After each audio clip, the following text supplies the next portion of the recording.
Rajamahendravaram parliament సభ్యురాలు దగ్గుబాటి పురంధేశ్వరి పలు కార్యక్రమాల్లో పాల్గొన్నారు. ప్రధానమంత్రి నరేంద్ర మోదీ నాయకత్వంలో 12 సంవత్సరాల పాలన పూర్తయిన సందర్భంగా రాజమహేంద్రవరంలోని ఏవి అప్పారావు జంక్షన్ రామాలయంలో ప్రత్యేక పూజలు చేశారు. ఈ సందర్భంగా ఆలయ కమిటీ సభ్యులు ఎంపీ పురంధేశ్వరికి మర్యాద పూర్వకంగా స్వాగతం పలికారు. అనంతరం ఆలయ విశిష్టతను వివరించారు. ఈ కార్యక్రమంలో ఆలయ కమిటీ గౌరవ అధ్యక్షులు అల్లా సురేష్ బాబు, గుత్తుల జయకృష్ణ, మానే సూర్యచంద్రరావు, అధ్యక్షులు మిరియాల శ్రీనివాస్, ఉపాధ్యక్షులు Mamidi Ramana, treasurer Dengeti Venkataramana, secretary Erramsetti Nagaraju, joint secretary Kagitapu Muralikrishna తదితరులు పాల్గొన్నారు.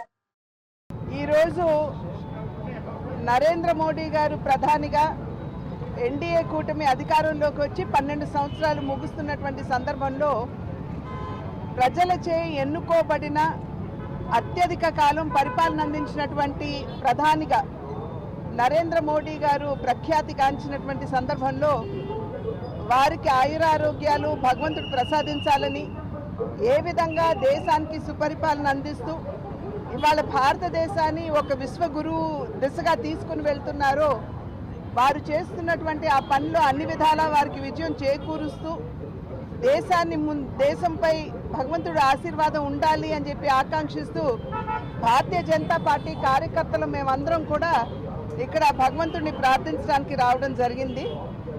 ఇవాళ మొదలుకుని అంటే అసలు 8వ తారీఖు ప్రారంభమైంది, కానీ 21వ తారీఖు వరకు కూడా అనేక కార్యక్రమాలు, ఇది పార్టీకి పేరు తెచ్చే కన్నా కూడా ప్రజలకి మంచి చేకూర్చే విధంగా ఉన్నటువంటి కార్యక్రమాలు ఈ 10-15 రోజులు కూడా పార్టీ చేస్తుందని చెప్పి మీ మాధ్యమంగా ప్రజలకి తెలియజేస్తున్నాను.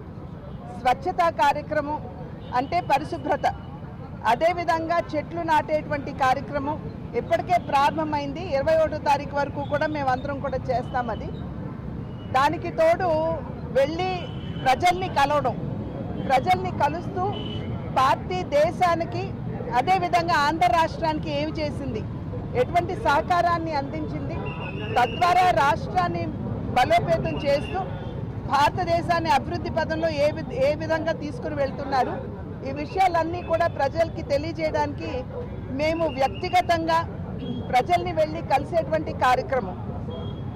ఇది మాత్రమే కాకుండా 21వ తేదీ మనందరికీ తెలుసు యోగా దినోత్సవం మనమందరం కూడా ప్రతి సంవత్సరం నిర్వహించుకుంటుంటాం. ఇవాళ ప్రధాని నరేంద్ర మోడీ గారు చూపినటువంటి చొరవ వలన ఐక్యరాజ్య సమితిలో యోగా గురించి వారు ప్రస్తావించిన తర్వాత ఈరోజు 177 దేశాలు యోగా దినోత్సవాన్ని నిర్వహించుకుంటున్నారు. అది ఆ ఖ్యాతంతా కూడా నరేంద్ర మోడీ గారికి దక్కుతుంది.